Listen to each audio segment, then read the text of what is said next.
Magandang araw po sa inyo mga kaibigan. Marinig natin ang testimonya ng isang individual at ng kanyang tiwalang binsang nagkaroon ng lamat. Siya ay si Richie. 5 taon na kaming kasal ng asawa kong si Angelo. I thought we are a perfect couple. Masaya ang aming maliit na pamilya hanggang sa nagulantang ako sa isang pangyayaring ni sa hinagap ay hindi ko inasahan. Ning, asa na naman ang asawa mo? Ay, baka patay na pa. Uy, grabe ka ate kay Kuya Doming. Ako. Akala ko ba sabi mo magbabago na ang asawa mong yun? Hanggang ngayon, inuumaga pa rin sa inuman ng iyong asawa. Pasuko na ako. Kaya tinanggap ko na lang na ganyan talaga yung asawa ko. Hindi ka pinalad sa asawa mo.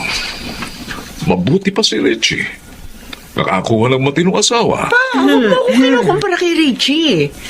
Magkaiba kami ng kabalaran. Oo nga naman pa.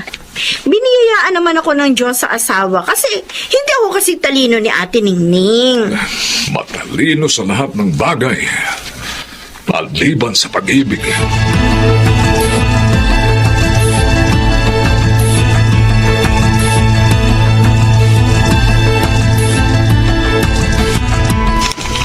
Pasalubong!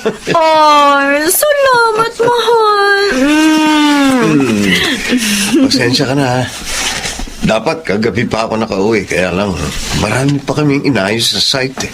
Okay lang. Nag-asawa pa ako ng engineer kung hindi ko mauunawaan ang nature ng trabaho, di ba? Kaya wala na akong hahanapin pa sa iyo eh. Ikaw na ang pinakamaunawang asawa sa buong mundo. At ikaw naman ang pinakamatinong mister sa buong mundo. Ay, siya nga pala. Si Kuya Doming, nadaanan ko kanina sa kabilang barangay. Mukhang lasing na naman eh. May bago pa ba? Araw-araw naman yung lasing eh. Buti na lang maayos ang trabaho ni Ate Ningning. Kung hindi, saan sila pupulutin? Pinababayaan naman na ni Ate Ningning eh. Kasi lalo lang siyang mangungonsum eh. Buti pa ako. Mabait ang asawa ko. Wala pang bisyo. Guwapo pa.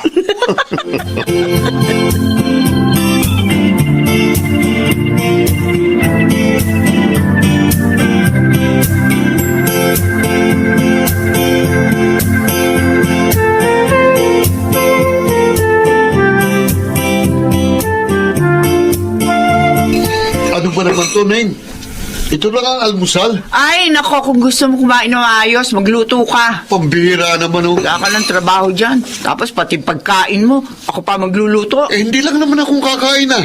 Pati ang mga anak natin. Pinakain ko ng mga anak natin. Kontratuhin mo ko, ah. Parang hindi na akong padre de pamilya rito. Ay, bakit?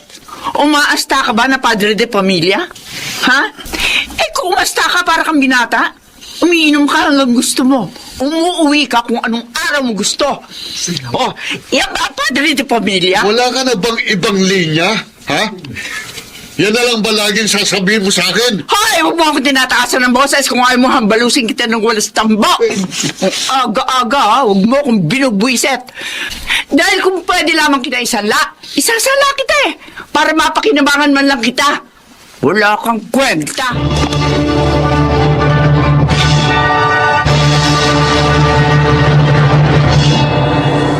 Oh, bagay sa'yo, ate. Ay, oo nga, no? Alam mo kasi, pamili ka naman ng mga pamporma mo para kahit lasenggo yung asawa mo, at least, hindi mahalata ng mga tao na stressed out ka sa buhay mo. Tama ka. Dalasan natin ang pagsa-shopping, ate. Dali lang naman sabihin yan para sa'yo. Kasi wala naman kayong anak ni Angelo. O ako, may 3 ng anak. Kaya nakakapamili lang ako kapag ganito may extra akong pera. Gusto ko na nga rin magkaanak eh. Bakit kaya hindi pa kami binibiyayaan ng anak? Kapag hindi ka pa nagkaanak, mag-ampon na lang kayo. Yan nga rin ang iniisip ko, ate. Oo naman. Para may iba na kayong pinagkakaabalahan ni Angelo. Oo, nakakapagod ang magpalaki ng anak, pero masaya. Blessed ka. Kasi may anak ka na. Buti na nga lang may mga anak ako. Kasi kung wala, ayun ako. Kawawa ang Kuya Doming mo. Matagal ko na siguro siya pinalitan.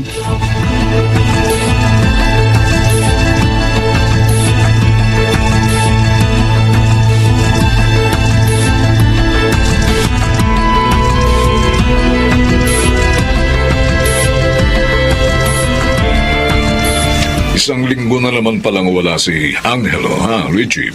Oo, pa. May pinagagawa kasing kalsada sa kabilang bayan, kaya kailangan niya raw i-supervise. Ganun ba? Richie! Oh, Kuya Doming! Ba, Ay, tay. Mula, hindi ka lasing ngayon, ha, Doming? Oo, matend ako ng meeting sa school ni Lila eh.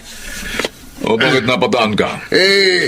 Itatanong ko lang sana kay Richie kung nasaan si Angelo. Oh, bakit, Kuya? Sabi kasi nung tatay ng kaklase ng anak ko, nakita raw niya si Angelo nung isang araw sa resort. Nagbanding daw kasi silang mag-anak. Resort? Bakit naman pupunta sa resort si Angelo, Kuya? Nasa trabaho yon. Kaya nga sabi ko na malikmata lang siya, lalo pa't sabi may kasama raw ng babae. Ano?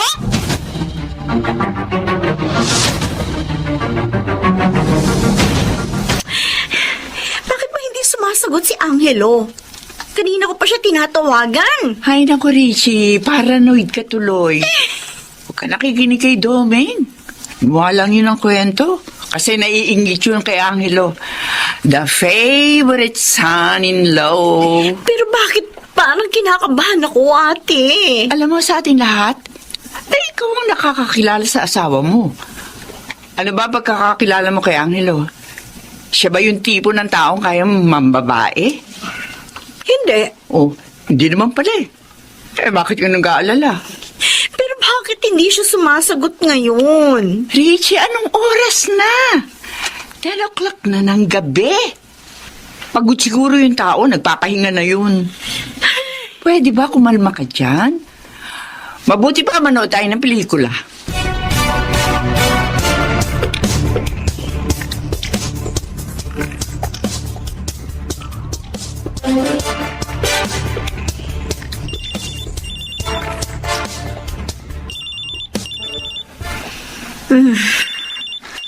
Ay, sino ba to? Hello? Ako nga. Bakit? Sino ka? Nasa? Ospital? Nasa ospital ang asawa ko? Bakit?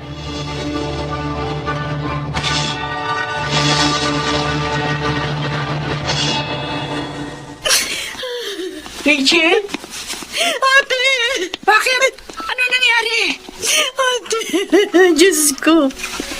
Diyos ko, bakit nangyari ito? Ano nga nangyari eh? Isa sa Angelo. Ay, inuoperahan pa siya. Diyos ko. Ate, hindi ko maunawaan.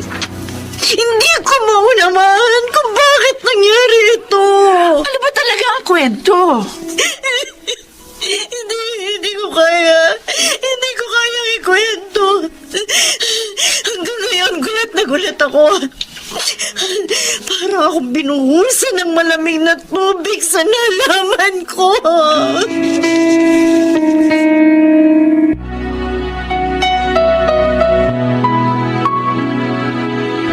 Ganito nalaman ko sa barkada kong pulis. Oh. Nahuli raw si Angelo ng mister nung kalaguyo niya. Ha? Ang eksena pa ganito Nasa loob ng kwarto sa isang resort yung dalawa. Tapos, pagpasok ng lalaking galit na galit.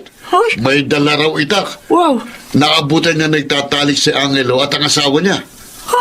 Hindi kaagad nakatakas si Angelo, kaya yun. Initak siya sa ano. Saan? Alam mo na. Diyos ko po.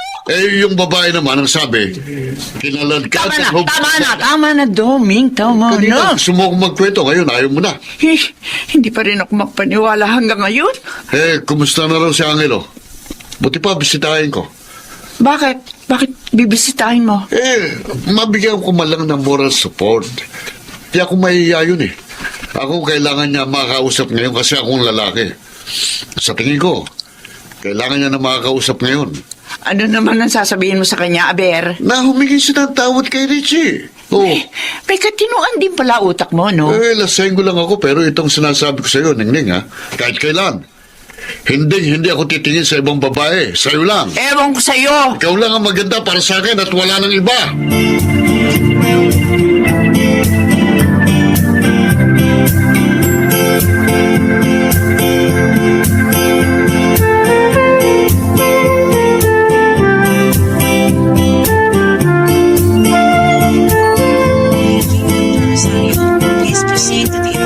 Miss, saan ang kwarto ni Angelo?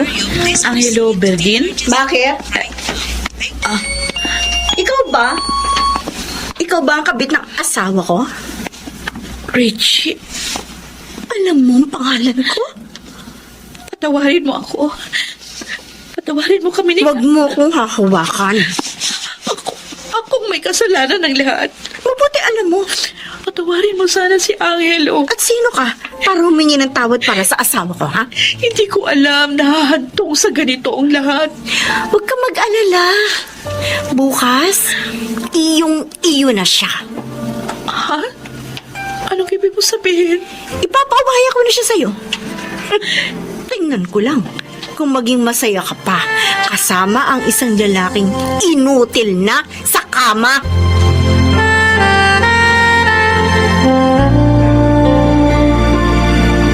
Richie, Hanggang ngayon, hindi pa rin ako makapaniwala sa mga nalaman ko. Dami kong tanong sa isip. Pero wala akong mahanap na sagot. sana namatay na lang ako.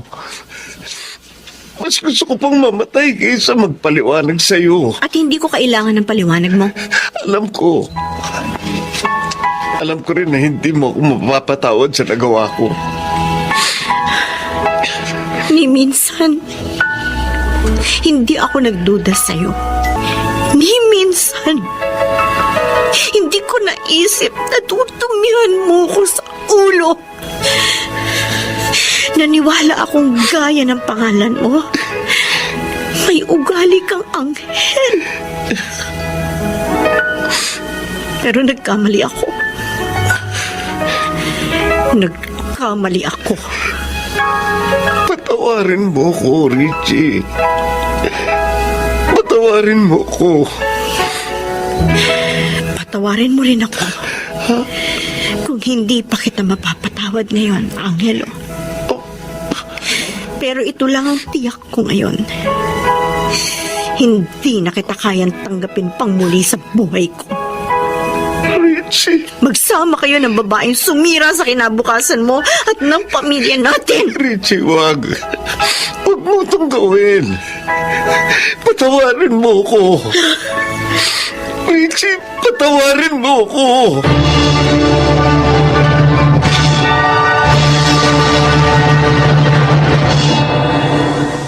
Hanggang ngayon, kumikirot pa rin ang sugat na iniwan ni Angelo sa akin.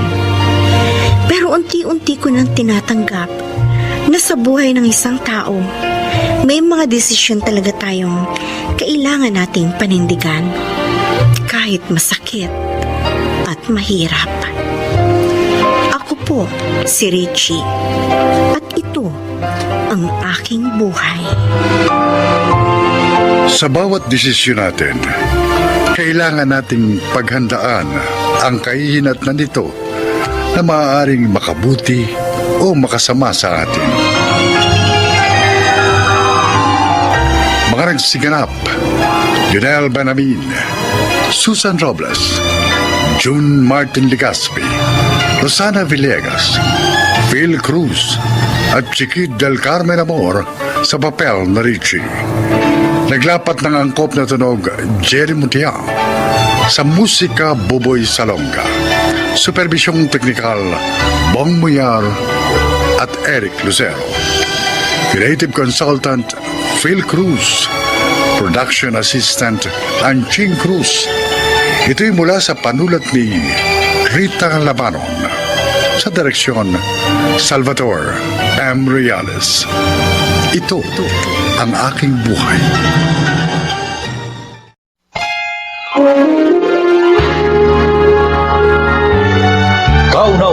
sa Pilipinas. Manila Broadcasting Company. DZRH, member, kapisanan ng mga broadcaster ng Pilipinas.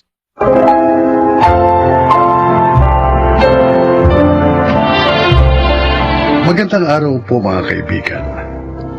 Maririnig natin ang paglalakad ng isang yaya at ng mga pagsubok at tagumpay na kanyang pinagdaanan at nakamit sa kanyang buhay. Siya ay si Sabel.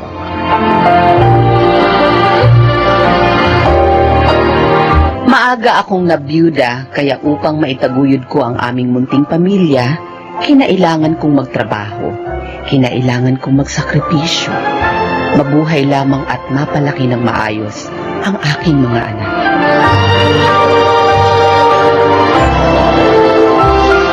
Oh, kainin mo na ito, anak, para tuluyan ka ng gumaling.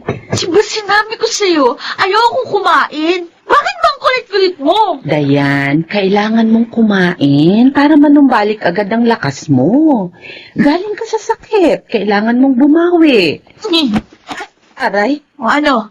Hindi pa ba ako malakas? Ha? Gusto mo lakas ako pa yung paghataw sa'yo nitong unan? O, ano, isa pa? Ha? Ay, tama na. Ano yung ginagawa mo, ha? Mami, ang kulit niya kasi. Eh, Ayokong kumain, pero pinipilit niya ako. Ay, sige na, Sabel. Ako na bahala dito. sige po, Maglinis ka ma'am. muna ng banyo doon, ha? Opo, ma'am, opo. Dayan, sinabihan na kita na huwag mong sinasaktan ng yaya mo. Ang kulit niya nga, Mami. Naiinis ako sa kanya. Alam mo ba kung ano mga sinasakripisyo niya? Para lang maalagaan ka, ha?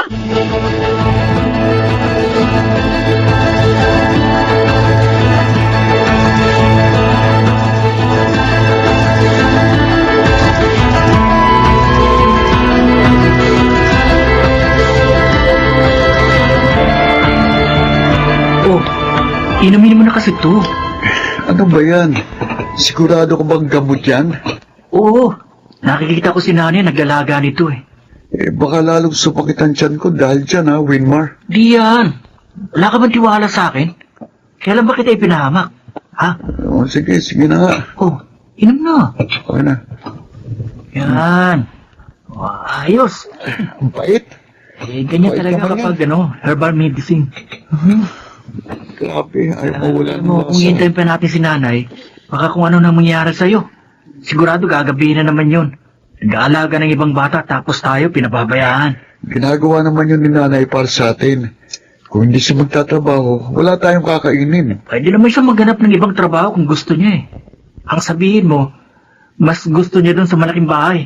Kasi siguro, nakakain siya ng masasarap na pagkain doon. Winmar, huwag kang nagsasalta ng ganyan kay inay. Hindi naman siya ganyan tao. Oo nga naman, Winmar. Nay, Nay, mabuti nakauwi ka na. Kanina pa sumasakit ang tiyan ko eh. Oh, ano yung pinapainom mo sa kapatid mo? kayo na mag-asikaso sa kanya.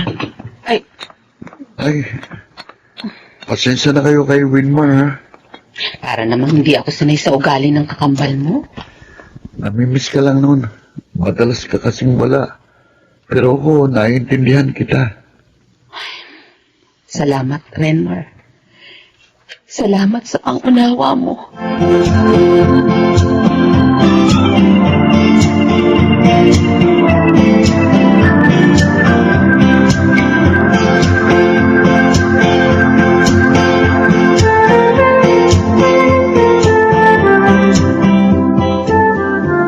Oh, Winmar, mag-almusal ka muna bago ka pumasok. Huwag na, Nay. Oh, heto. Baon mo. Dinagdagan ko yan. Doon ka na lang sa eskwelahan mag-almusal kung ayaw mo nitong niluto ko. Salamat po. Alis na ako. Pasensya na kayo mga anak. Nag-aaruga ako ng ibang tao. Pero kayo mismo hindi ko maalagaan araw-araw. Patawarin niyo sana ako. Ginagawa ko naman ito para sa ikabubuti niyo. Para may maganda kayong kinabukasan. Para maibigay ko mga pangangailangan ninyo. Yun nga lang, Kailangan kong isakripisyo ang oras ko para sa inyo. Diyos ko. Buksan niyo po sana ang puso at isipan ng mga anak ko. Lalo na si Winmar. Nang sa ganon ay maunawaan niya kung bakit kailangan ko itong gawin.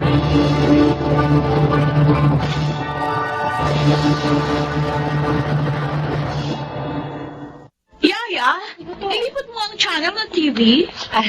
Sige. I'm home. Dad! Good evening, sir. Isabel, kunin mo nga itong mga bag ko. Akin na po. Ang mom mo. Nasa kwarto na si Mommy, Daddy. Teka, ano itong mga papel na to? May project daw po si Dayan, kaya tinutulungan ko siya, sir. Dayan? Yes, Dad. Sige na, Isabel. Ipaghanda mo na lang muna ako ng kape. Sige po.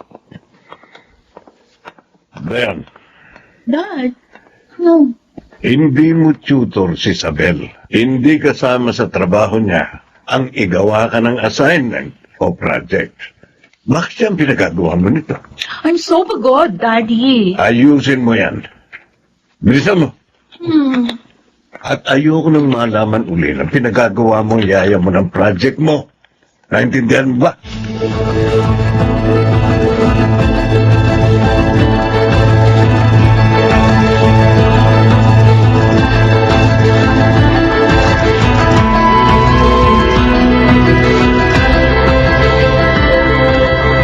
Rimar, umalis na si nanay. Ang aga naman. May iniwan siya kalmusal. Kumain ka na lang. Ikaw, Tapos na ako. sinabi mo bang kailangan niyang pumunta sa school? Dapat siyang umattend sa meeting? Aattend naman yata si Siyang Eva para kay Ronnie. Siya na lang din ang umatin para sa atin. O sige, sasabihan ko na lang si Chang. Wala noon. Palagi namang ibang tao ang nagmi-meeting para sa atin. Winmar, Kahit nga sa mga recognition rights natin, hindi nagagawang umattend ni nanay. Kaya ako, nawawala na akong ganang maging honor student. Kasi hindi naman siya nagsasabit ng medalya para sa atin. Palagi siyang wala sa mga importanteng okasyon sa buhay natin.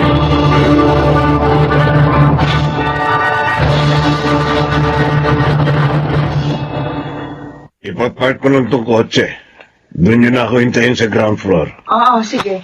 Oh, Dayan, tayo na. Yes, Mommy. Wait! Yaya, makitali nga ng sintas ng shoes ko. Teka lang, ha? Bilisan mo! Pababa na si Mommy sa escalator. Susunod na lang tayo. Hoy! Sinong? Si Winmar? Ikaw ah? Bakit sinisiba mo na katatanda sa'yo, ha? Bakit? Anong pakialam mo? At saka wag mo akong sinisigawan, ha? Baka hindi mo kilalang daddy ko. Wala akong pakialam kung sinong tatay mo. Pero wag mo naman minamaltrato ang nanay ko. Ha? Nanay? Winmar, anak. Tama na yan.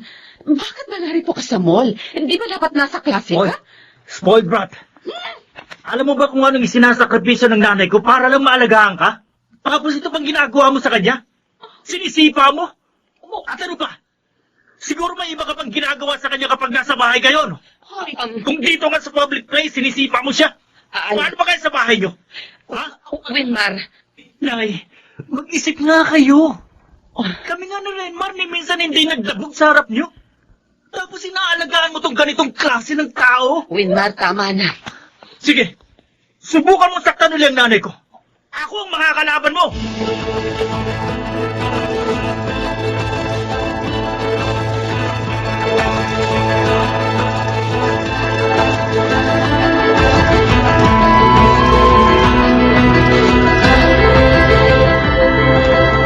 Pasensya na po kayo, ma'am. Patawarin niyo po ang anak ko. Ako na pong humihingi ng paumanhin para sa kanya. Sabel, Huwag niyo po sana akong tanggalin sa trabaho, ma'am. Kailangan ko po ito. wala nang bata si Dayan. Ikaw na nag-alaga sa kanya. Tiniis mo ang lahat. Pati na ang pagiging moody niya. At madalas, nasasaktan kanya. Ang totoo nga niyan, hinihintay lang namin ang sermon na magpaalam ka. Pero hindi mo yung ginawa. At hanggang ngayon, inaalagaan mo pa rin si Dayan. Hindi ikaw ang kailangang humingi na paumanin, kundi kami. Ma'am, Patawarin mo kami. Dahil hindi namin kayang palakihin ng maayos si Dayan. Hindi siya lumaking kagaya ng mga anak mo. May paggalang sa matanda, kayang ipagtanggol ang magulang nila. At alam kung ano ang mali at tama. Marami kaming pagkukulang kay Dayan. At siguro, panahon na para kami na lang ang mag-alaga sa kanya. ma'am, Panahon na rin para maalagaan mo na maayos ang mga anak mo. Sabel, bibigyan kita ng puhunan para makapagtayo ka ng isang maliit na negosyo. At nang sa ganun, hindi mo na kailangang umalis sa bahay niyo. Napakabuti mo, Sabel. At nagpapasalamat kami sa lahat ng sakripisyong ginawa mo para sa aming anak. Maraming salamat.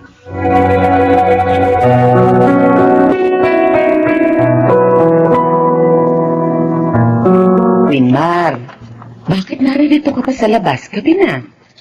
Matulog na po kayo, Nay. Anak, salamat. Salamat. Saan? Sa pangunawa mo. Sa pagmamalasakit mo sa akin. Salamat sa pagiging mabuting anak.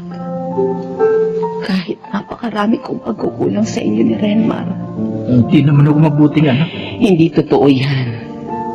Wala nga akong magawa para makaalis kayo sa trabaho ngayon eh. Ang totoo, Nay, masama ang loob ko sa sarili ko.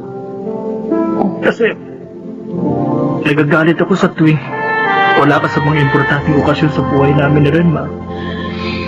Pero hindi ko alam na ganun pala kahirap ang pinagdaraanan mo para lang maitaguin kaming dalawa. Wala kang kasalanan, Ton.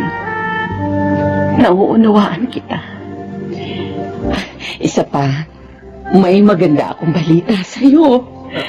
Ano po yun? Hindi na ako magtatrabaho bilang yaya. Negosyante na ako ngayon. Huwag niyo po akong binibiro ng ganyan, Nay. Hindi ka naniniwala? O sige, bahala ka. Totoo? Tara na, pumasok ka na at isasara na natin itong pinto at bukas, sabay-sabay tayong mag-aalmusal.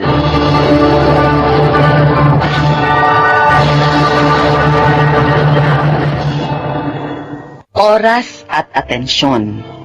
Ito ang isa sa pinakamahalagang pangangailangan ng ating mga anak. Kapag hindi natin ito naibigay sa kanila, kahit ipaliwanag natin ang dahilan kung bakit nawawalan tayo ng oras at atensyon sa kanila, hindi nila yun mauunawaan. Para sa kanila, walang kapantay ang panahong ginugugol natin para bigyan sila ng oras. Ngayon, naibibigay ko na yun sa kanila at gusto kong habang nabubuhay ako, maramdaman nilang una ang Diyos at pangalawa sila sa prioridad ko. Ako si Sabel at ito ang aking buhay. Iba't ibang uri ng sakripisyo ang ginagawa ng bawat ina at ama para sa kanilang mga anak. Gayunpaman, lahat ng iyon ay may iisang dahilan: pagmamahal. Makaragsiganaw, Susan Robles, Gunal Benabin, Maynard Landicho, Phil Cruz, Rosana Villegas, at Jenaline de la Cruz sa papel na Sabel. Naglapat ng angkop na tunog Jerry Butial, sa musika Buboy Salonga, supervisyong teknikal Eric Lucero at Bong Buyar, creative consultant Phil Cruz, production assistant Anching Cruz. Ito'y mula sa panulat ni Rita Labanon, sa direksyon June Martin Ligaspi at Maynard Landicho Jr. Ito ang aking buhay.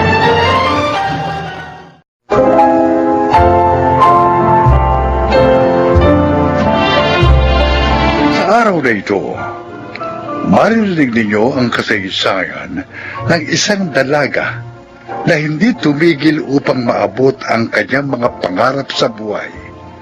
Siya ay si Ellen.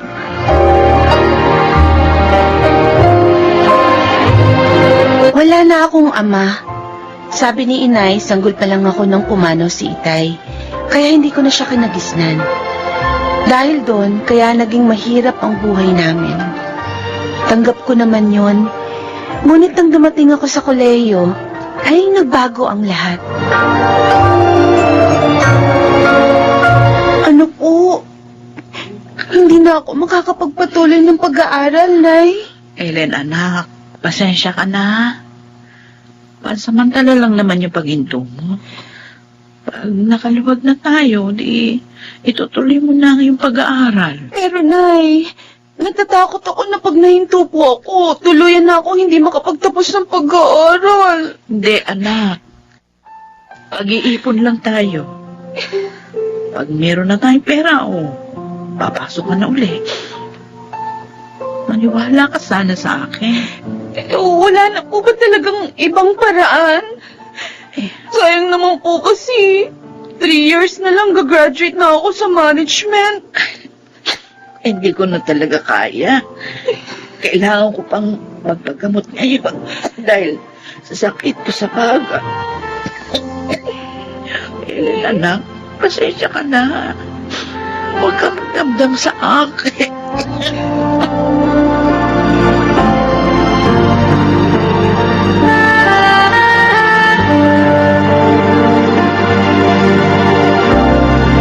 Kaya naman palang lungkot mo. Alam mo namang gusto ko talagang makatapos ng kolehiyo, Karen. Kaso wala eh. Hindi na talaga kaya ni inay.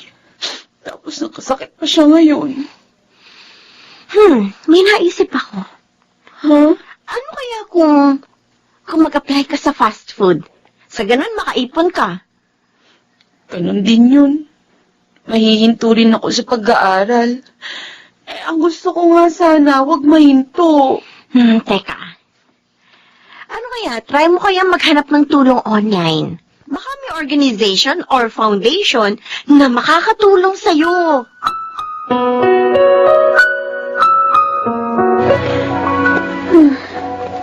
Saan kaya ako dito makakahanap ng organization o kaya foundation na tumutulong sa mga estudyanteng kaya ko?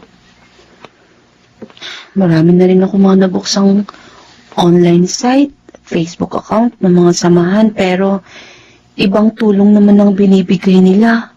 Hindi applicable sa akin. Ay, ano bang gagawin ko? Saan ako maghahanap ng makakatulong sa akin? May nag-message sa akin, nag-friend request. Daddy Rom? Matanda na. Pero, mukhang mayaman. I-confirm ko kaya ang friend request niya. At nakipag-chat ako. Tama. Wala namang masama kung gagawin ko yun eh. Baka siya makatulong sa akin.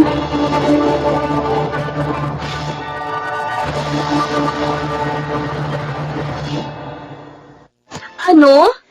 Nakakilala ka sa FB ng matandang nasa Amerika? Oo, Karen. Ang tagal nga ng pag-uusap namin eh. At talagang mayaman siya. Nakita ko sa mga pictures niya. Uy, ano yung mga itinanong niya sa'yo? Mga tungkol sa akin. Tungkol sa parents ko. Uy, alam mo, mukhang mabait siya. Sabi nga niya, tutulungan daw niya ako sa problema ko. At sabi niya, tawagin ko na lang siyang Daddy Rom. Naku, Ellen, parang nakakatakot yung pinasok mo ah. Bakit naman? Hindi mo kilalang taong yun. Eh baka kung anong hiningi niya sa'yo. Katulad ng mga napapabalita sa radyo at TV. Wala naman siyang ininging picture ko eh. Kinuha lang niya yung kung saan ako maaaring padala ng pera. Eh, wag ka pa rin lubos na magtiwala. Di kung makikita kong hihingi siya ng makakasama sa akin, eh di magbaback out ako. Pero sa ngayon, tatanggapin kong tulong niya.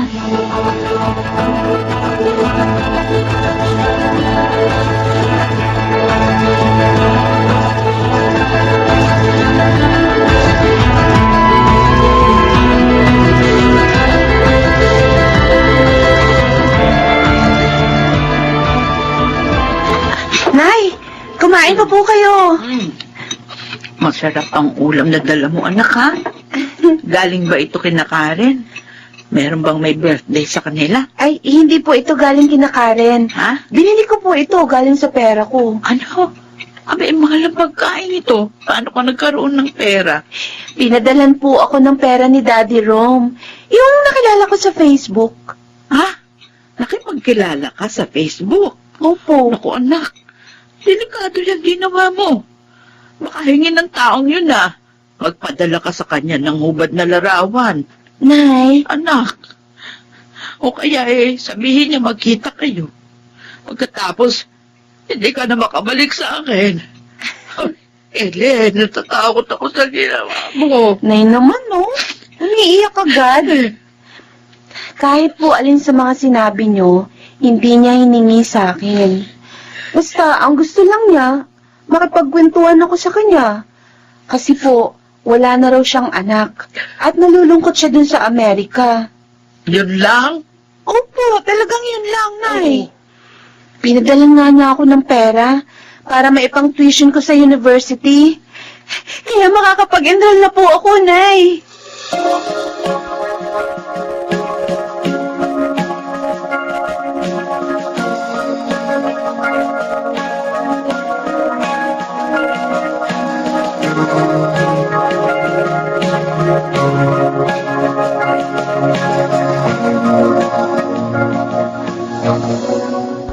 Sige na naman, Karen. Sumama ka ng manood ng sini para maisama ko rin itong si Ellen. Eh, may trabaho nga ako, Ronnie. Kaya hindi pwede. Pasensya na. At saka kahit naman sumama si Karen, hindi pa rin ako sasama, Ronnie. Bakit naman? May exam kami bukas at kailangan ko mag-review. Sandali lang naman. Pasensya na, pero hindi talaga pwede. Ayokong bumagsak, no? Ayoko masayang yung pagpapaaral sa akin ni Daddy Rom. Puro ka na lang Daddy Rom. Wala nang importante sa'yo kundi yung nakilala mong yun sa FB. Bakit? Kayo na ba ang dalawa? Siguro may relasyon na kayo. Ba't mo akong sinampal? Ellen, kasi ang dumi ng isip mo eh. Ako man si Ellen, sasampalin din kita. Walang namamagitan sa amin ni Daddy Rom. Talagang gusto lang niya akong tulungan. Tulungan? Oo! Ang sabihin mo, may hinihintay siyang kapalit mula sa'yo. Wala akong pakialam kung ayaw mo maniwala. Basta alam ng Diyos ang totoo. Ang hirap sa'yo. Hindi pa man kita nobyo. Gusto mo na akong rentahan? Mahal na mahal kita, Ellen. Pwas! Maghanap ka na ng iba. Hindi kita mahal. Ayoko sa lalaking mapaghatol ng kapwa.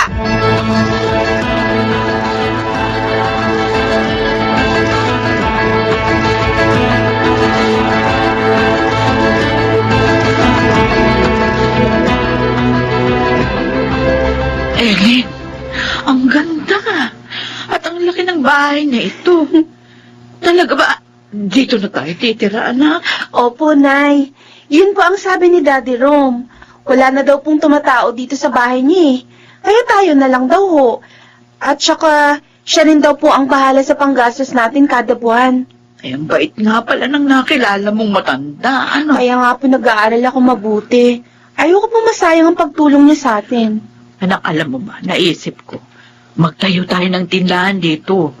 Para naman kahit paano meron tayong kita. Eh, total, wala namang tindahan sa lugar na ito. Opo, maganda yun, Nay. Sige po, sasabihin ko po kay Daddy Rom. Sana'y pumayag siya. Para naman, hindi tayo laging nakaasa sa kanya.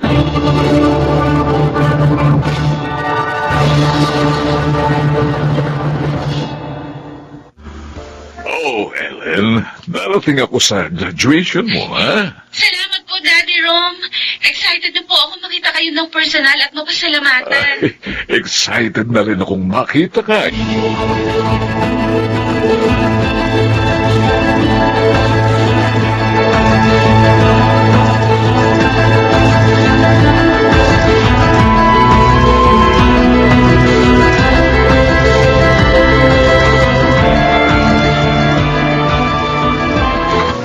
bakit hanggang ngayon hindi pa dumadating dito yung Daddy Rom na kaibigan mo? Naniniwala po ako sa pangako niya, Nay. Darating siya. Ay, may tao. Ako na pa magbubukas. Baka si Karen na yan, dala yung in-order kong cake. Magandang hapon po. Magandang hapon din po. Ikaw ba si Ellen? Ako nga po. Ana? Ha? Ay, si Karen ba yung Nay? Ikaw? Kumusta, Tina? Nay? Totoo po bang sinabi niya? Pinsan po siya ni Itay? Oo, anak. Paano mo nalaman itong tirahan namin, Luke? Ibig mong sabihin, siya ang Daddy Rom na nakilala ng anak ko?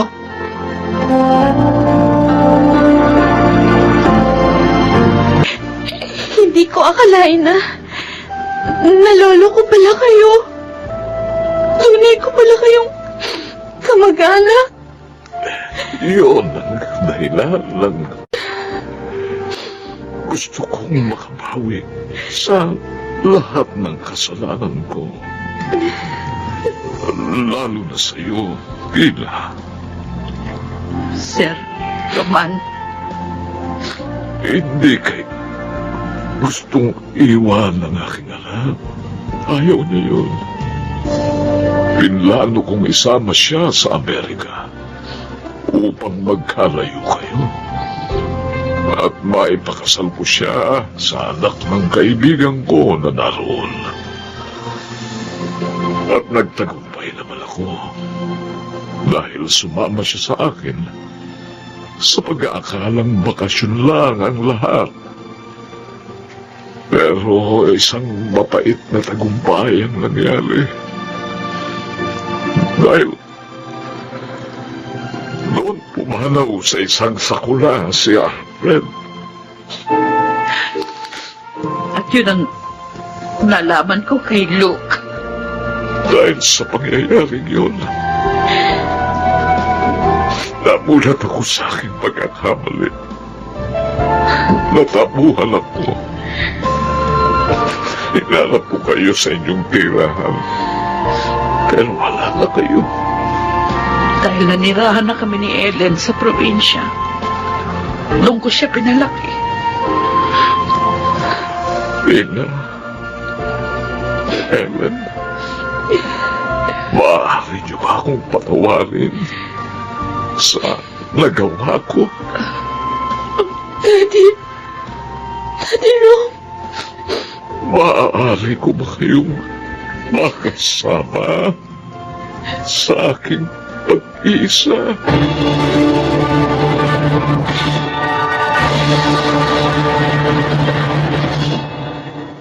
pinatawad namin ni Inay si Daddy Roman at ngayon nga ay kasama na namin siyang namumuhay ng masaya.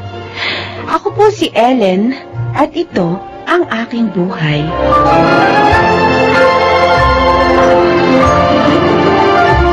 Ang isang pagkakamali ay maaari pa ring magbunga ng mabuti kung ito lamang ay kikilalanin at itutuwid. Mga nagsiganap: Rosana Villegas, Chiquit del Carmen Amor, Janelle Benamin, June Ligaspi, Phil Cruz, at Jenaline de la Cruz sa papel na Ellen. Naglapat ng angkop na tunog Jerry Mutiang. Sa musika Buboy Salonga. Supervisyong teknikal Eric Lucero at Bong Bier. Creative Consultant Phil Cruz. Production Assistant Anching Cruz. Ito'y mula sa panulat ni Selma Corporal Alcantara. Sa direksyon June Martin de Caspi at Maynard Landicho Jr. Ito ang aking buhay.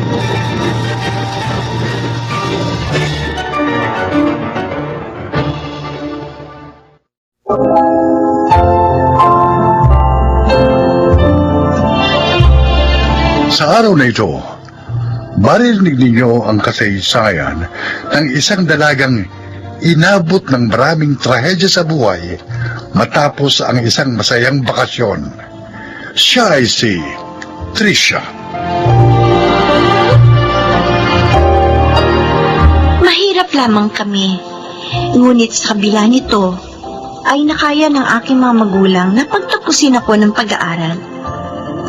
Masaya naman kami. Subalit, isang bakasyon ang pumutol nito. Tricia, salamat at magising ka na, pamangkin. Masakit po. Katawan ko. Tita Miriam. Gagaling ka rin. Ang mahalaga, Ligtas ka na. Inay. Oh. Tay. Kumusta na po sila, tita? Tricia, magpalakas ka muna. Tito Lucas. Tito Miriam. Sabihin niyo, ano nangyari sa mga magulang ko? Tricia, wala na sila. Hindi sila nakaligtas sa sakunang yon. Tricia, uminaho ka sana. Ha? Tricia, tama na. Tama na yan. Baka mabinat ka. Sana pala, hindi mo na lang sinasiya yung mag-out of town. Sana hindi na lang.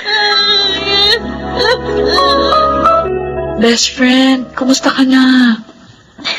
Eto, nagluluksa pa rin. Dahil sa pagpanaw ni Inay at Tita. Magpakatatag ka. Tanggapin mo muna hanggang doon na lang talaga ang kanilang buhay. Kasalanan ko. Kung hindi ko sila niyayang mag-out of town, hindi mababangga ang sinasakyan namin. Hindi sila pamamatay. Tricia, ang Diyos ang nagmamay-ari ng ating buhay. Pahiram lang niya ito sa atin. At siya rin ang nakakaalam kung kailan at sa paanong paraan niya tayo kukunin. Kaya wala kang kasalanan. Napakasakit, Leia. Parang ang hirap tanggapin na mag-isa na ako ngayon. At least, naiwan ka man nila. Nakatapos ka na ng pag-aaral. Ingatan mo na lang yung mga magagandang memories na naiwan nila sa'yo. Si Rodel nga pala. Dinalaw ka na ba? Ang lalaking yun. Mula nang umalis kami ng mga magulang ko, hanggang sa nailibing na sila, hindi ko pa rin siya nakikita. Hindi rin siya dumalaw sa akin sa ospital.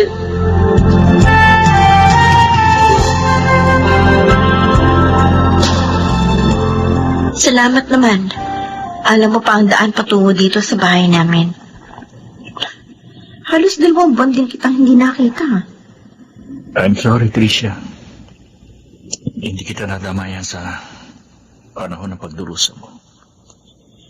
Hindi ko nga alam kung may boyfriend pa ako o wala na. Tricia, I'm sorry. Ayoko sana makadagdag pa sa sakit ng kalooban mo, pero kailangan malaman mo ang lahat. Bakit, Rodel? Anong dapat kong malaman?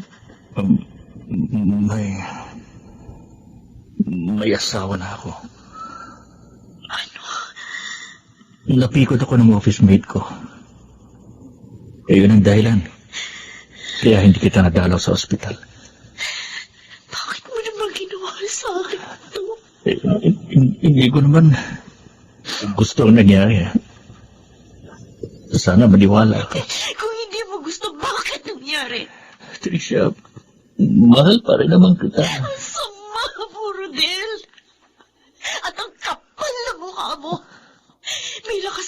loob na sabihing mahal mo ko. Pagkatapos mo ko lukuhin, nagpakasal ka sa iba sa gitna ng pagdadalamhati ko. Napakasama ko. Patawarin mo ako, Tricia. Patawarin mo ako.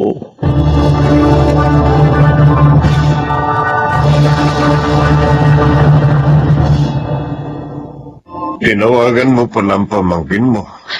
Oo, Lucas. Ay, kumusta na siya? Ayun, lalo pang nalungkot dahil napikot ang nobyo niya. Ano? Pambihirang lalaki yun. Hindi naawa sa nobya niya. Nag-aalala ako, Lucas. Baka makaisip gumawa ng masama ang pamangkin ko dahil sa kalungkotang nararanasan niya.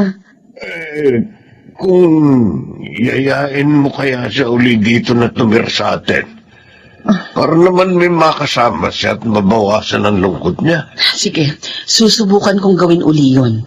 Sana naman pumayag siya. Hindi naman kasi maaaring tayo ang lumipat sa lugar nila. Sariling bahay natin tong tinitirhan natin. At malapit din sa pinagkakakitaan natin. Oh, Tricia, ito, kumain ka ng lugaw. Pagkatapos, paiinumin kita ng gamot sa lagnat. Salamat, Rhea. Ano ka ba? Kung hindi pa kita pinuntahan dito, di ko malalaman may sakit ka. Hindi ka man lang kasi tumawag o mag-text. Naiiyak kasi ako sa'yo. Ano? Maabala ka. Best friend mo ko. At saka, malapit lang sa inyong bahay namin. Wala kang dapat ikahiya. Pero nagtatrabaho ka. Nakalimutan mo ba? Wala kaming pasok sa office ngayon. Nangihina na ako, Rhea. Tricia. Ang hirap-hirap na pinagdaraanan ko. Ang bigat-bigat. Bawat sulok ng bahay nito. Naalala ko ang mga magulang ko. Tumagdan pa si Rodel sa sakit na nararanasan ko. Sa halip na pasayahin ako, ano na sinaktan ng kalooban ko. Paano ko ba matatagalan ang lahat ng ito? Alam ko, hindi madali yan.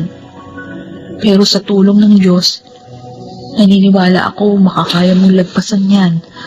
Basta kapit ka lang sa Kanya. Inalok ako uli ni Tita Miriam na doon na tumira sa kanila. Okay yun. At least di ka na mag-iisa. Mababawasan pa ang lungkot mo. Malay mo, doon ka na rin makahanap ng trabaho.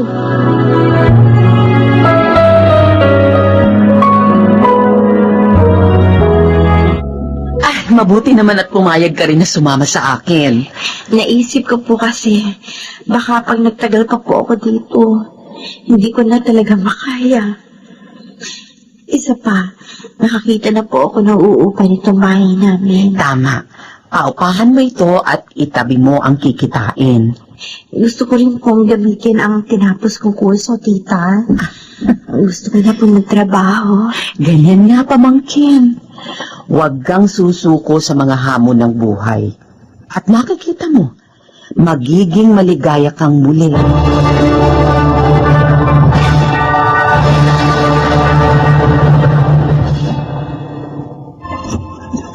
Good morning. Good morning din. Si Aling Miriam, Ay, nasa loob si tita. dala ko na itong mineral water na in-order niya. Sino yung dumating, Trisha? Tita? Ay, Raymond! Aling Miriam. Nariyan ka na pala. Dala ko na ho itong tubig niyo. May deliver ba mga tauhan mo? Oho, kaya tinutulungan ko na sila. May bago po pala kayong kasama sa bahay niyo. Pamangkin ko, si Trisha. Uli lang lubos na, kaya kinuha ko na. Dito na siya nakatira para mabawasan naman ng lungkot. Pareho pala tayong uli lang lubos na, Tricia. Ay, talaga? Buti nakakaya mong lungkot. Nung una, hirap na hirap ako. Pero ginawa kong abalang sarili ko sa trabaho. O kaya sa mga makabuluhang bagay. Nakaka-inspire naman yung kwento mo. Ay, alam mo, pamangkin, masipag yang si Raymond. Bukod sa... Kaya, bakit pa natin patatagalin? Oh, sige. Sabihin natin yan kina tita. Bukas, sabihin na natin sa kanila. Tamang-tama. Magdadala ko ng mga mapagsasaluhan natin. Raymond, may isa pa sana akong gustong gawin Ano? bago tayo ikasal. Ano yun, mahal?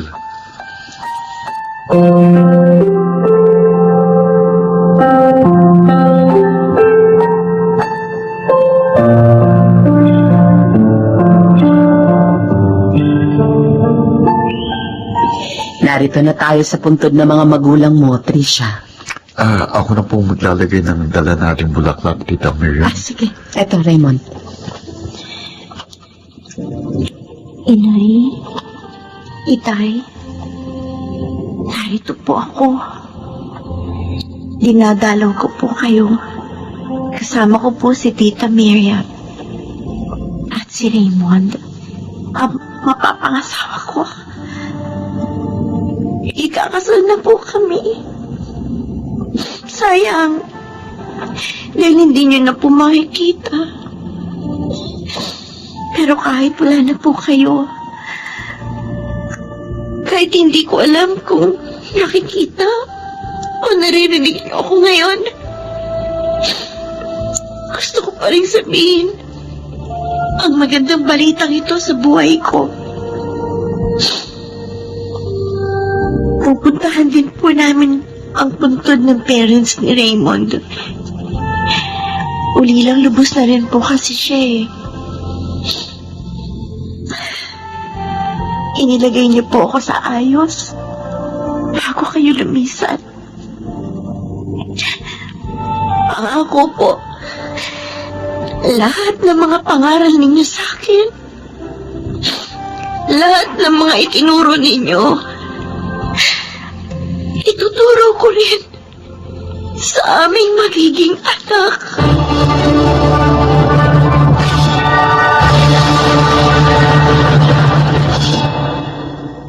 Totoong mabuti ang Diyos. Kinuha man niya ang mga magulang ko, may ipinalit naman siya upang makatuwang ko sa buhay. 10 taon na kaming kasal ni Raymond at 2 na ang aming anak. Kaya sa mga ulilang lubos na nakikinig, huwag kayong mawawala ng pag-asa. Laban lang at patuloy na magpakatatag. Ako po si Tricia at ito ang aking buhay. Ang Diyos ay pag-ibig. Hindi niya hayaang malunod sa kalungkutan ang mga tao. Mga nagsiganap, Jenaline de la Cruz, Lionel Benamin, Rosana Villegas, Maynard Landicho, Phil Cruz, at Chiquit del Carmen Amor sa papel na Tricia. Naglapat ng angkop na tunog, Jerry Mutiang, sa musika Buboy Salonga. Supervisyong teknikal, Eric Lucero at Bong Muyar. Creative Consultant Phil Cruz. Production Assistant Anjing Cruz. Ito'y mula sa panulat ni Selma Corporal Alcantara. Sa direksyon June Martin Legaspi at Maynard Landicho Jr. Ito ang aking buhay.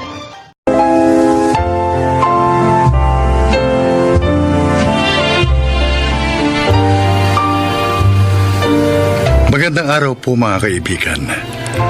Maririnig natin ang isa na namang nilikha na nagbahagi ng kwento ng kanyang buhay upang kapulutan ng aral. Siya ay si Onofre.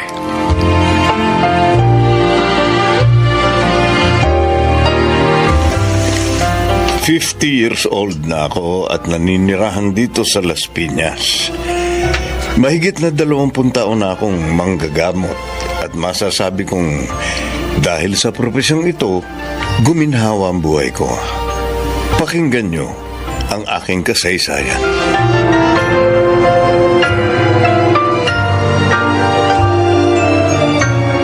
Ano? Okay.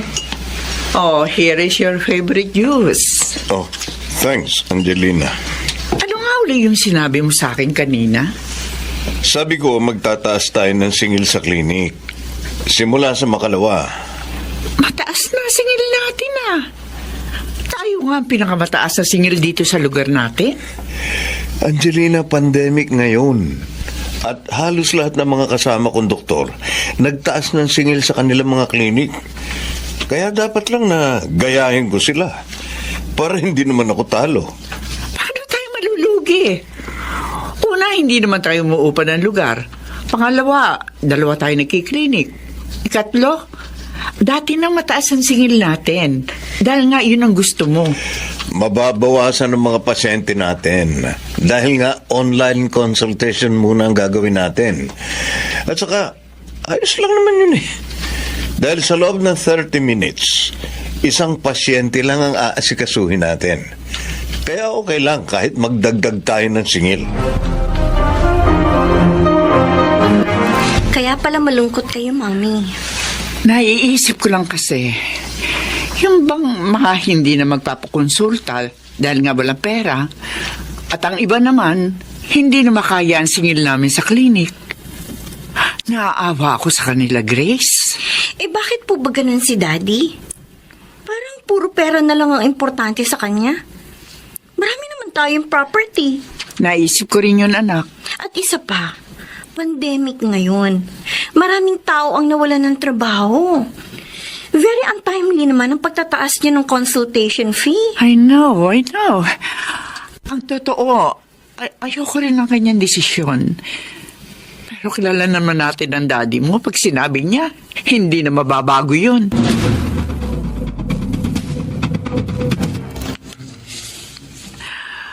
Oh, salamat naman at dinalaw mo ako, Monica. Tagal na nating hindi nakikita. Nag-aalangan nga ako magpunta dito kanina kasi baka marami kayong pasyente online. Mabuti naman pala at hindi. Actually, nabawasan ng malaki ang bilang ng mga pasyente namin ngayong pandemic. Baka dahil takot ang mga tao na magpa-doktor. Ay, palagay ko, hindi yun eh. Kung hindi dahil sa pagtataas namin ng singil, baka hindi na makaya nung iba. Kaya, hindi na lang nagpapacheck up. O kaya baka lumipat sila sa ibang mas mababa ang singil kesa sa inyo. Well, maaaring tama ka. Oo nga pala, ano sadya mo? Nagtayo kasi ako ng grupo ko ng online clinic para makatulong sa mga kababayan natin na mahihirap. Uy, maganda yan ah. Hindi ka pa rin talaga nagbabago, Monica. Napakamatulungin mo pa rin. Gusto ko sana isama kayo ni Onofre sa grupo namin. Yun lang. Maliit lang ang kikitain nyo doon, ha? Dahil mura lang ang singil namin. Ba sa akin, okay yan. Dahil gusto ko makatulong. Pero si Onofre, hayaan mo. Babanggitin ko sa kanya yan.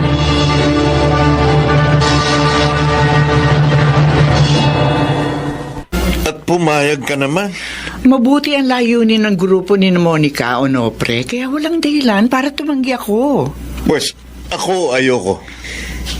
Ano? Onofre, nakakahiya naman kay Monica. Kaibigan pa naman natin yung tao. O hindi ko naman sinisira ang pakikipagkaibigan natin sa kanya. Ang ayoko lang ay yung sumama sa grupo nila. Bakit ba ayaw mo? Online din naman yun. Katulad ng ginagawa natin dito sa klinik. At saka, isang araw lang naman ang hinihingi sa atin. Hindi nga buong isang araw eh.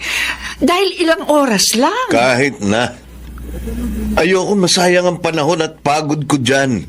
Onofre, Hindi naman pala ako kikita ng gusto. Welcome home, Kuya Aljon! Ikaw talaga, Grace. Para akong galing sa abroad kung i-welcome mo ako, ah. Hindi naman ako nag-abroad. Namiss ko lang ang gwapo kong kuya. Talaga lang, ah. Siya nga pala. Nasaan nga pala si Mami at Daddy? Sarado naman ang clinic natin ngayon, ah. Bakit wala sila rito? Si Mami kasama sina Tita Monica sa grupo nila. Nagbibigay sila ng tulong online. Yung online consultation ba sa mga mahihirap na nangangailangan ng medical assistance. Aba, okay yun ah. At si Daddy naman, nasa clinic ng friend niyang doktor. Nagki-clinic din siya doon. Doon kasi kikita siya ng gusto. Hindi tulad sa grupo ni na Tita Monica. Yun. Hanggang ngayon ba, ganon pa rin si Daddy? Ay, walang pagbabago, kuya. Nagtaas pa nga siya ng singil dito sa clinic natin eh.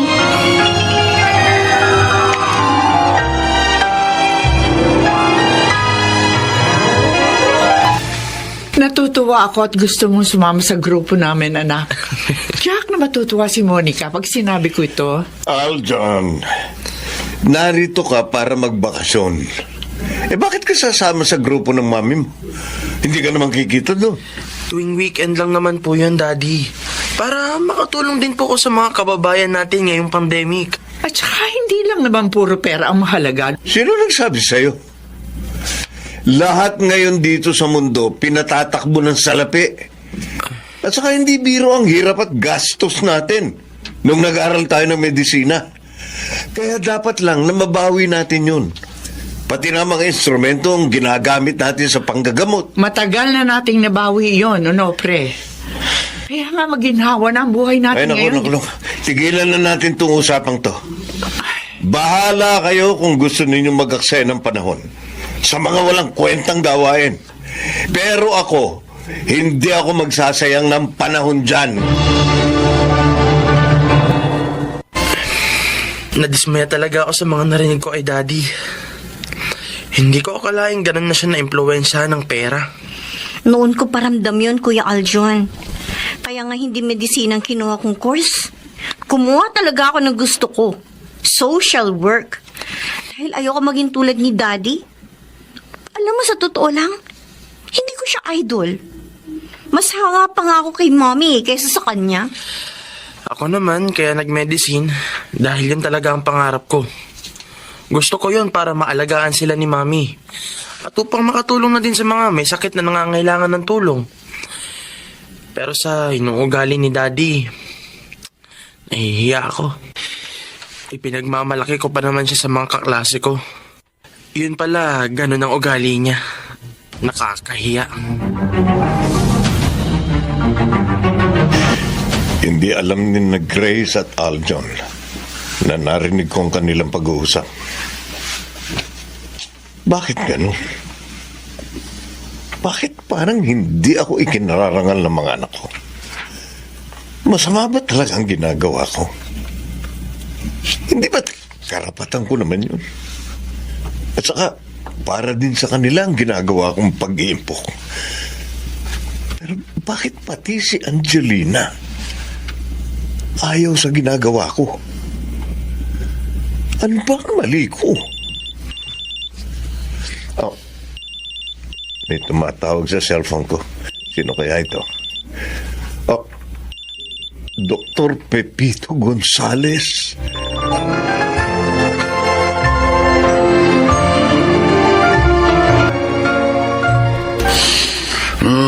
Masaya ako dahil bago ko man lang ipikit ang aking mga mata, ay nagkita ulit tayo, no, pre? Huwag ko kayo magsalita ng ganyan, Doc Pepito.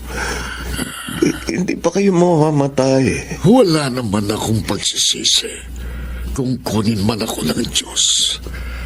Dahil nagampanan ko na ang tungkulin ko dito sa mundo. Doktor, ikaw natulungan ko na pag-aral at isa kang mahusay na doktor ngayon.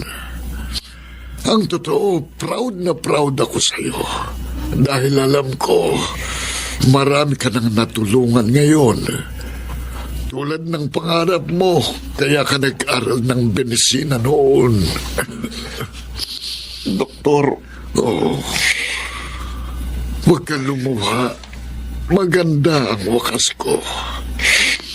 Ang ibibilin ko lang sa iyo, pagkasanang magbabago sa iyong pagtulong, gampanan mo ng mabuting papel mo dito sa mundo upang wala kang pagsisihan kapag pinagpahinga ka na niya. Ngayon, Mangako ka, iyo. Opo, Dr. Pepito. Pangako po.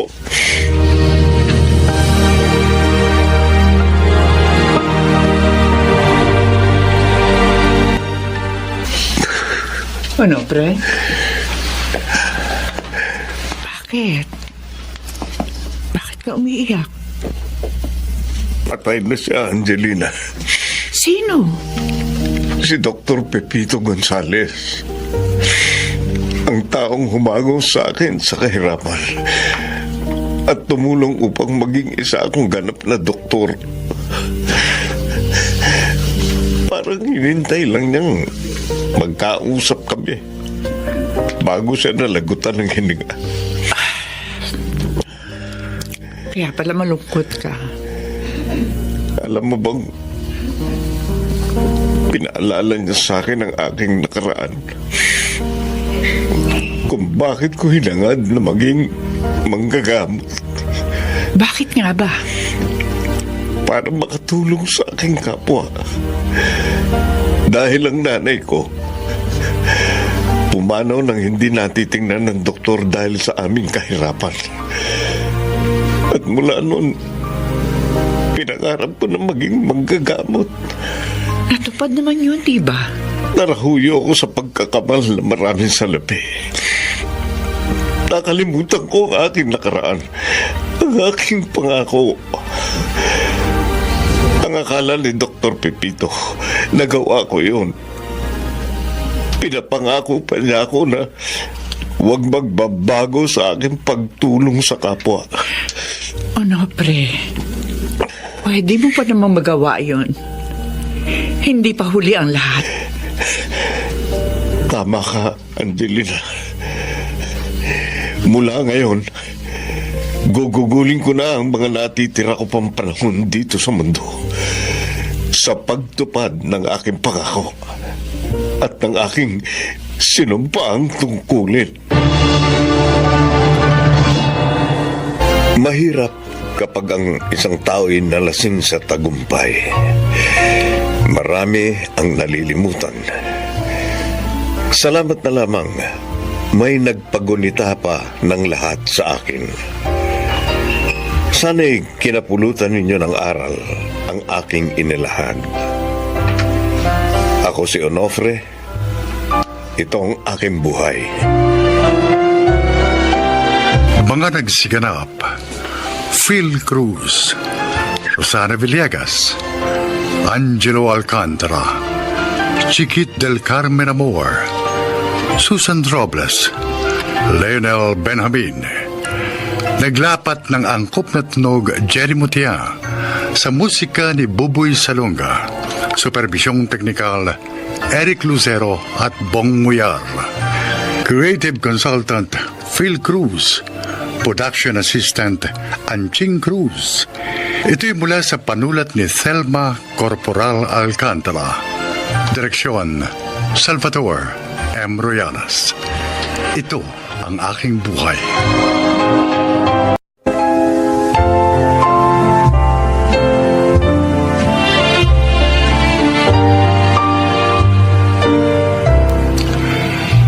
Magandang araw na muli mga giliw naming tagapakinig.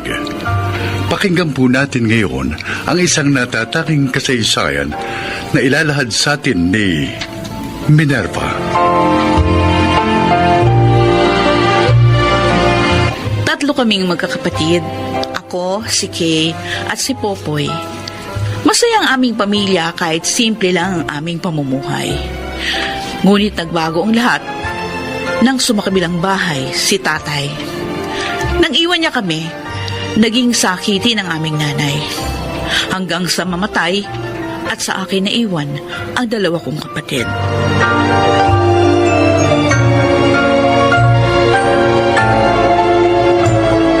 Popoy, dalian mo na! Mahuli ka na eh! Kanina ka pa nagsusuot ng sapatos na yan hanggang ngayon. Nakasipilyo na ako at lahat hindi mo pa rin naisusuot yan.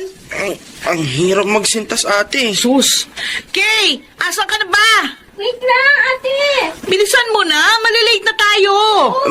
Ate, may babayaran pala kami ngayon. Ay, tapusin mo na muna yung pagsisintas mo ng sapatos, ha? Ano ba? Ayan, ayan, tapos na. Doblehin mo yung pagkakatali para wag matanggal. Oh, tara na, tara na. Hoy, bakit ganyan ang mukha mo? Oh, bakit? Estudyante ka ba? Ha?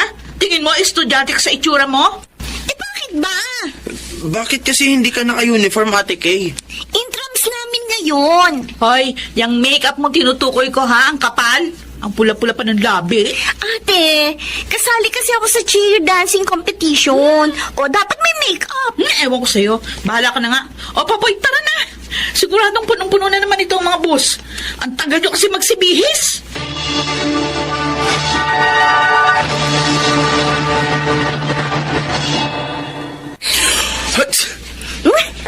Pwede ba, Popoy? Magtakip ka naman ng bibig mo kapag bumabahing ka. Sorry, ate. Oh, Popoy. Uminom ka ng gamot mo sa allergy. Ay, salamat, ate. Ay, ate, nalaban mo na ba yung isa kong pantalon? Opo. Nilabang ko na po, madam. Thank you. Naku, ate, you're the best. Planchahin mo na yan, pati yung uniform ni Popoy. Opo. Ate, Ano? yung babayaran ko sa school, Hindi ba pwedeng susweldo ko na lang? kailan? Bukas na kasi yung deadline.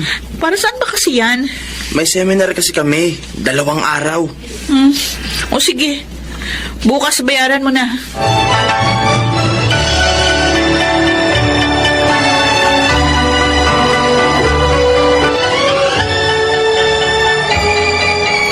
Salamat, Dina, ha? Buti na lang palagi kang may pera. Ano lagi mapera?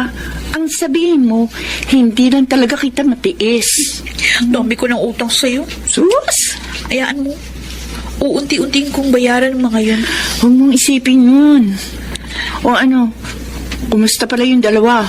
Ayos naman. Hoy, nangingiti mo yung paligid ng mata mo. Natutulog ka pa ba? Oo naman. Madalas lang kasi ako nagigising ng maaga. Kasi kailangan ko ipagluto ng almusal yung 2 kong kapatid. Sus! Nanay na nanay ka na talaga, oo. Ang swerte sa'yo na mapapangasawa mo. Hindi ako mag-aasawa. Bakit hindi? Sayang yung lahi mo. O bakit? Natatakot kang matulad sa nanay nyo na iniwan ng tatay nyo dahil sa ibang babae. Oo. Tapos iniisip ko rin yung 2. Paano ko sila maalagaan kung may asawa na ako?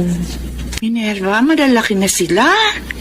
Eh si Kay nga, graduating na, di ba? Oo. O si Popoy naman, ano? Si Popoy. Ano nga asahan mo sa lalaking yun? Hanggang ngayon nga, hindi marunong magsintas ng sapatos. Ay, naku. Bakit ba ganun ang binatang yun? Ang cute-cute pa naman. Paano ko magagawang isipin ang sarili ko sa ganitong sitwasyon? Para akong naging instant nanay at tatay.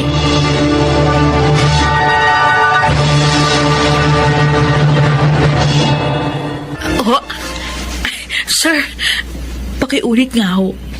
Ipapadala niyo ako? Saan? Sa Singapore. Naku, hindi po ako pwedeng lumabas ng bansa, sir. Alam niyo naman, ako ang nagsisilbing nanay at tatay ng 2 kong kapatid. Tinatanggihan mo ba ang promotion ko sa'yo? Bihira ang ganitong pagkakataon, Minerva.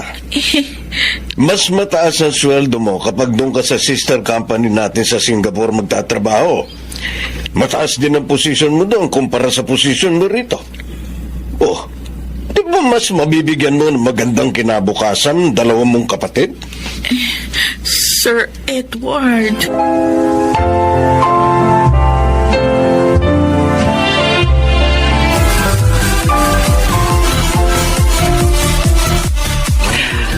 Parang kailan lang, ano? Ngayon, may 2 ng anak si Kay. Tapos si Popoy naman, may fiancé na. Kung hindi lang siguro masyadong mahiyain yung bunso namin kapatid na yan. Baka matagal nang may asawa. Ikaw naman. Hindi ka na ba talaga mag-aasawa? Naku, napaglipasan na ako ng panahon. Kaya hindi ko naiisip ngayon yan. Minsan ba inisip mo rin kung ano kaya naging pagbabago sa buhay niyo sakaling tinanggap mo yung offer sa'yo ng boss mo 15 years ago na magtrabaho sa Singapore? Ay, hindi ko naisip yun. Tsaka bakit ko naman isipin yun? Tingnan mo naman. Wala ako ni Katiting na pagsisisi na hindi ko yun tinanggap. Nasubaybayan ko ng maayos yung dalaw kong kapatid. At ngayon, heto tayo. Nagse-celebrate ng 40th birthday ko na sila yung naghanda. Masyadong magarbo. Sabi ko nga, para namang huling birthday ko na. Ate! Oy, Popoy. Hi, Ate Dina. Hi, Popoy. Ate, happy birthday ulit ha. Thank you. Alam mo namang mahal na mahal kita, di ba? Sus! Paano ate? Uuwi na ako. Ihahatid ko pa kasi si Joy sa bahay nila. Oy, mag-iingat ka ha. Maglinis ka ng apartment mo. Baka ang dumi-dumi na naman. Opo. Babay ate. Babay Ate Dina. Oh, sige, bye. Ay, yung isa kong kapatid, ayun, busy pa. Dito raw sila sa bahay matutulog ngayon. Kaya mamaya pa yan matatapos. Total opposite sila ni Popoy. Since dito rin ako matutulog dahil nagpaalam naman ako sa aking asawa, di ubusin na natin itong 4 na boteng beer. Mabuti pa nga.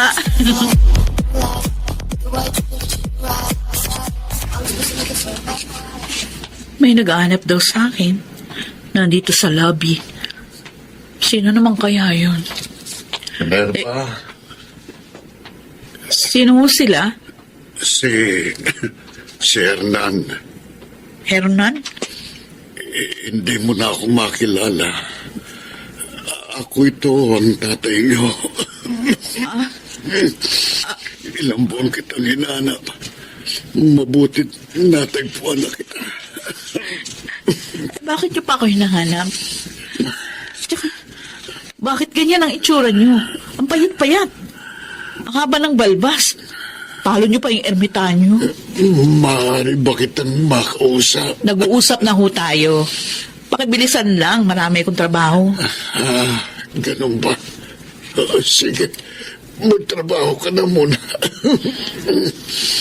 Hihintayin na lang kita rito. Mag-usap na lang tayo kapag tapos ka na. Dito na lang ako maghihintay. Ay naku, bawal po ang bystander dito sa lobby ng building namin. Kaya kung meron pa kayong sasabihin, sabihin nyo na ngayon. Siya, sige. Huwag na. Alis na ako. Sige ho.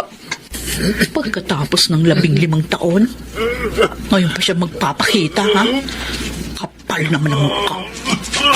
Ay! Ang matanda! Ha? Natumba!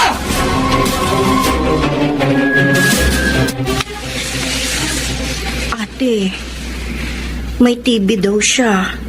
At may problema din ang puso niya. Kinausap ko siya kanina, ate. Sabi niya, matagal na silang hiwalay ng babae niya.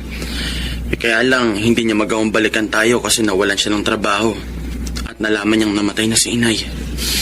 May ipon naman kaming mag-asawa, ate. Kaya ko naman siya ipagkamot. Kawawa naman si tatay. O di kayo nang bahala sa kanya. Ako walang maitutulong. Ate Minerva. Bakit? Bakit, Popoy? Naawa ba siya sa atin nung iniwan niya tayo? Namatay si nanay dahil sa kanya. Pero ate, nagsisisi na raw siya sa nagawa niya. At isa pa, sabi ng doktor, hindi na raw ganun kahabang itatagal niya. Wala akong pakialam. Gusto niya yan. Yan ang pinili niyang buhay. Bakit ngayon parang ako ang mali? Dahil ayoko magmalasakit sa kanya? Nasaan siya nung mag-isa kong pinapasa ng responsibilidad bilang nanay, tatay at atin yung dalawa, ha? Kahit ang pag-aasawa hindi ko nagawa dahil takot na takot akong matulad kay nanay. Pero ate, kahit tiisin natin siya ngayon, hindi na natin may babalik ang nakaraan. Naiintindihan namin ang puot at galit na nararamdaman mo. Pero... Ate, kailangan mo nang patawarin si tatay. Hindi! Ayoko! Ate! Masama siyang ama! Napakasama niyang ama!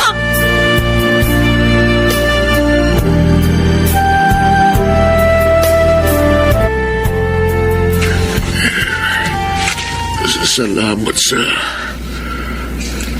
pagpapatuloy mo sa akin dito sa bahay mo, Minerva. May trabaho po ako. Kaya paaalagaan ko na lang kayo. Dito ho yung magiging kwarto niyo. Salamat, Maiwan ko na kayo. Minerva. Bakit po? Patawarin mo sana ako sa lahat ng pagkakasala ko sa inyo. Alam kong pagbabayaran kong lahat ng iyon sa impyerno. Kaya sana, huwag mong hayaang pati ikaw ay lamunin ng puot at galit na nariyan sa dibdib mo. Tama nang ako na lang ang magtusa sa ikalawang buhay. Yung gamot niyo, huwag niyong kalimutang inumin. Salamat. Sana, bago ako mawala, mapatawad mo ko. Yun ang huli kong kahilingan.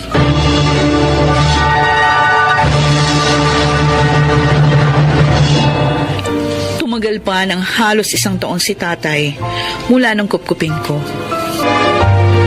Mga nagsiganap, Angelo Alcantara, Chiquit del Carmen Amor, Susan Robles, Lionel Benamin, Phil Cruz, at Rosana Villegas sa papel na Minerva. Naglapat ng angkop na tunog Jerry Mutia sa musika ni Bubuy Salonga.